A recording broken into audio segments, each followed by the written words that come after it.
Moi ja tervetuloa uuden videon pariin. Ystävänpäivä lähestyy yllättävän nopealla vauhdilla, se olisi ensi viikolla. Ja mie tuumailin, että me voisin tehdä pienen listan elokuvista, mitkä vois sopia tähän teemaan. Eli romanttisia elokuvia. Tai ainakin siellä, että sen jotain romanttista piirrettä löytyy siitä elokuvasta. Ja tää ei ole missään paremmuusjärjestyksessä, että viimeinen tässä listalla ei ole mitenkään huonoin, eikä ensimmäinen listalla ole mitenkään välttämättä parhain. Todennäköisesti. Eli nämä on ihan siinä järjestyksessä, missä minä listasin, että mitä tuli mieleen ja mitä googlettelin, että mitäs kaikkea romanttisia elokuvia sitten onkaan. Mutta tää on tällainen minun näköinen lista. Ja mie tykkään näistä kaikista elokuvista ja osan on nähnyt monta kertaa. Ja ei muuta kuin laitetaan listaa läpi käyden tai jotain sellaista. Eli ensimmäisenä minulla on tässä listalla The Time Traveler's Wife, eli aikamatkustajan vaimo. Ja tässähän on pääosassa Eric Bana ja Rachel McAdams. Ja Ron Livingston on siellä kanssa mukana. Ja tän on ohjannut Robert Schwentke. Ei hajuakaan tästä herrasta, mutta tää on en nyt sanoisi mitenkään komedialliseksi, tää on enemmänkin tällaista melodraamaa. Ja tossa on tietysti aikamatkustushan vähän skifiä, yleensä se on skifiä. Se on skifiä. Niin, tai fantasiaa. No ehkä se tässä on enemmänkin fantasia. Mutta näillä on hemmetin hyvä kemia tässä oikeesti näillä hahmoilla, näillä näyttelijöillä ja tosi hyvät hahmot ja koskettavia juttuja ja romanttisia juttuja siellä ja onnellisuutta ja surua ja kyllä varmasti niitä kyyneliä lähtee aina kun tän kattoo. Aina. Mutta on vaan niin hemmetin hyvää elokuvaa. Ja muuten tästä tehtiin TV-sarja, mikä jäi ikävä kyllä yhden kauden mittaiseksi, mutta ei sekään huono ollut, että senkin voi suositella katsomaan. Ja mikä seuraavaksi sitten? No, tähän nyt tuli vahingossa niin tällaisia samalla teemalla, eli tässäkin on romantiikkaa, tässä on aikamatkustusta, eli About Time. Oli aikakin on suomennos ja tässä tän on ohjannut Richard Curtis, eli ei missään nimessä samaa mikä ton edellisen. Ja tässä on tähtinä tuo Domhnall Gleeson ja Rachel McAdams. Eli Rachel oli tuossa aikamatkustajan vaimossakin niin pääosassa, naispääosassa, eli tää nyt on sattumaa, että tässä on molemmissa sama näyttelijä ja aikamatkustusta. Mie aikanaan luulin, että tää olisi jotenkin ollut samojen tekijöiden tekemä. En tiedä, onko samoja tuottajia. En ole ottanut selvää, mutta tää on kanssa oikeesti koskettava ja hyvä ja mielenkiintoinen ja sellaista fantasia-aikamatkustelua joo kyllä enemmänkin. Ei skifi. Hyvää draamaa ja hyviä hahmoja ja siellä on myös Bill Nighy. Ai vitsi. Hänen takia, jos jonkun takia pitää katsoa tää heti. The Big Sick. Mä olin tän ostanut Gigantista parilla hassulla eurolla. Se lojuu kattomattomien pinossa ja me sitten otin sen yksi kerta ja mikäs tää nyt on? Katoin IMDb:stä, hei, yli 7 pistettä saanut leffa. Tän on pakko olla hyvä. minä olin ihan mind blown. Tää oli helvetin hyvä oikeesti. Ja Kumail Nanjianilla ja Zoe Kazanilla on hemmetin hyvät kemiat tässä nää mun mielestä. Sekä myös Holly Hunterilla ja Ray Romanolla. Tässä näin. Tää oli vaan niin loistava ja melkein kävi kateeksi oikeesti Kumailia tai hänen roolihahmoa, koska tuo Zoe Kazan on niin ihana. Joo, mutta tää oli tosi hyvä ja koskettava ja hauska, nimenomaan hauska ja romanttinen, koskettava komedia. Kyllä varmasti kyyneleitä irtoaa tässäkin. Ja sitten La La Land. La La La La Land. Elikkä Ryan Gosling ja Emma Stone siellä tanssivat ja laulavat Hollywoodin entisajana väreissä. Siellä Technicolorin mukana. Jotain tällaista. Minusta tää on ihan helvetin hyvä elokuva oikeesti. Ja tässä niin minä nimenomaan tykkään siitä niin, että Ryan Gosling ei ole mikään ammattilaulaja. Hän silti vetää minusta tän tosi hyvin. Että sellainen kun sä katsot tätä elokuvaa ja niin kun sä saat itekin sellaista toivon pilkettää, että jaa, jos toikin vetää tolleen noin, niin minäkin ehkä osaisin laulaa ton verran ja sitten voi vaikka parantua siitä. Niin. Mut tää on musikaali ja tässä on hyvää romantiikkaa ja täällä on myös surua, iloa, tanssimista, laulamista, kaikkea sitä shittiä, mitä kuuluu musikaaliin. Ja onko vähän kliseinen juoni? No, se on. Mut silti täydellinen elokuva. Ja sopii erinomaisesti musikaalista diggaaville pareille. Tai vaikka yksin katsottavaksi. Voit sitten katsoa yksin tänne. Niin kuin miekin.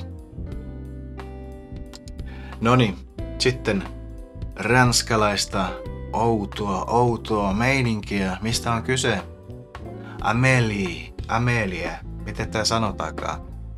Vuodelta 2001 ja tämähän on Jean-Pierre Jeunitin elokuva ja tässähän on pääosassa Audrey Tautou ja Matthew Kassovitz. Ja mie en oo kattonut tätä eläessäni kuin yhden kerran, mutta se kerta oli aivan fantastisen hemmetin hyvä. Tämä oli niin lämmin ja hauska ja kaiken puolin. Ja siellä on sitä hyvää romantiikkaa kanssa. Ja mie en tiedä miksi me oon kattonut vielä uudestaan tätä näin. Pelkääks mie sitä, että se ei ole enää niin hyvä toisella kertaa? En tiedä. Ehkä me pitäis katsoa vaan. Mutta Audrey Tautou on niin lumoava tässä nää oikeesti, että muistan kun se hurmas oikein sellainen screen crush oli taas kerran siellä. Niin. Ai että. Ja sitä outoa ranskalaista huumoria. Ja sitten mennään vähän tällaisen skifi fantasia romantiikka draama elokuva, eli Upside Down. Ja tän on ohjannut sellainen kuin Joan Solanas, ei sano yhtään mitään. Ja pääosissa on Kirsten Dunst ja Jim Sturgess. Ja tän mä oon kattonut ainakin 4 kertaa. Tää on vaan niin hyvä oikeesti. Vitsi mä tykkään tästä. Tässä on niin sellainen mahtava se lähtökohta siinä tarinassa ja että siellä niinku lähdetään saavuttamaan sitä mahdottomuutta rakkauden takia ja kaikkea tällaista näin. Ja ei tätäkään pysty katsoa ilman kyyneleitä. Ai että, milloin kattois taas uudestaan? Voi. Vitsin hyvä leffa. Upside Down. Ja sit mennään vähän tällaiseen roisimpaan ja vähän iloisempaan. Elikkä Kevin Smithin Zack and Miri Make a Porno. Elikkä Zack ja Miri puuhaa pornoa. Ja mä tykkään tästä juurikin varsinkin sen takia, koska tää on niin helvetin roisi. Elikkä vähän niinku Clerks 2 hengessä tässä näin. Ja Kevin Smithi pitäisi tehdä lisää tällaista roisia kamaa oikeasti.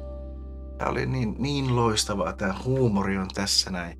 Ihan perhanan hyviä ja siellä on niitä kohtauksia, mitkä oikeasti saa nauramaan ja yllättävät niinku vastakohdat Seth Rogen ja Elizabeth Banks. Miten nää niinku, voiks nää toimia niinku tällaisessa elokuvassa niinku tällaisena rakkausparina? Onks nää, voiko? Seth Rogen. En tiedä, kattokaa. Minusta tää on kuitenkin hemmetin hyvä leffa ja monille tää ei vaan uppoo. Onks sitten, että tää on liian roisia menoja ja ei vaan tykätä sellaisesta. Mie rakastan tällaista erittäin roisista huumorista. Lisää, saatana! Ja kyllä siellä sitä romantiikkaakin oikeesti on. Mut vähän sellainen niinku ei niin masentava elokuva, jos yksin kattoo. Ja sitten vielä pysytään siellä ei niin masentavissa elokuvissa, eli Scott Pilgrim vastaan maailma, eli Scott Pilgrim versus the World. Ja tämähän on Edgar Wrightin elokuva. Ja tässä on Michael Cera ja Mary Elizabeth Winstead ja Kieran Culkin pääosissa. Ja tässä on vaikka mitä oikeesti. Tässä on toimintaa, tässä on komedia, tässä on fantasiaa. Tässä on kaikkea oikeesti. Vitsi, tää on aivan loistava elokuva oikeesti. Ja tää kaikki niinku leikkaukset tässä näin ja tää rytmitys oikeesti, miten Edgar Wrightilla on se musiikin mukana menevä ja tällainen. Kaikin puolin se on ihan helvetin kova tekijä. Ja tää elokuvakin on erinomainen. Täällä on romantiikkaa myös seassa, että niinku yleensä elokuvissa niinku monesti on sen pohjimmiltaan siellä etsitään rakkautta. Niin tässäkin, mutta tässä on vaan kaikkea muutakin mukana. Todella kova suositus. Jos et halua masentua ystävänpäivänä yksin, katso tämä. Ja sit pysytään vielä niissä roiseissa leffoissa. The To-Do List. Ja tän on ohjannut Maggie Carey. Ei sano mitään minulle. Mutta tässä on Aubrey Plaza, Johnny Simmons ja Bill Hader pääosissa. Ja on siellä myös Clark Gregg, Marvel-ihmisille tuttu hahmo, näyttelijä siis. Mutta tää on roisia meininkiä, eli tää elokuva. Tässä on niinku lähtökohtaisesti, että halutaan päästä panemaan. Se on niinku se elokuvan idea. Mutta tää on hauska, tää on koskettavikin ja tää on ihan älytön välillä. Mutta on sitä romanttista puolta kyllä löytyy kanssa sieltä niin. Et tää on kanssa niin me ihmettelen IMDb:ssä 5.8. Mitä helvettiä?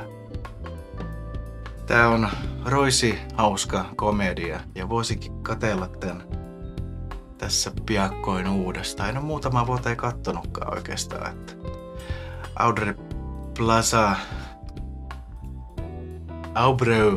Aubrey Plaza niin sopii tähän hemmetin hyvin. Todella hyvin. Eli vielä yksi sellainen elokuva, että jos katsot yksin ystävänpäivänä etkä halua masentua ja haluat nauraa, niin The To-Do List. Ja sitten mennään vähän tällaiseen taas musikaalisempaan puoleen, elikkä Once. Tää on drama, music, romance. Tän on ohjannut John Carney, ei sano minulle mitään tääkään. Tässä on Glenn Hansard ja Marketa Irglova sekä Hugh Walsh pääosissa. Eli tää on musikaali, periaatteessa musikaali. Tässä on kaksi hahmoa, mitkä tapaavat. Ne menee musiikkikauppaan, ne huomaa, että ne mies soittaa ainakin kitaraa siellä ja muistaakseni toinen vähän pianoa siellä. Ja sitten ne löytää hyvän sävelen ja laulaa kauniita lauluja ja siellä välillä muistaakseni stemmassa. Ja ihania kohtauksia ja hienoja lauluja ja sitä rakkautta. Sitähän tässä etsitään tässäkin. Mutta löydetäänkö sitä? Ainakin tää on upea kokemus oikeesti.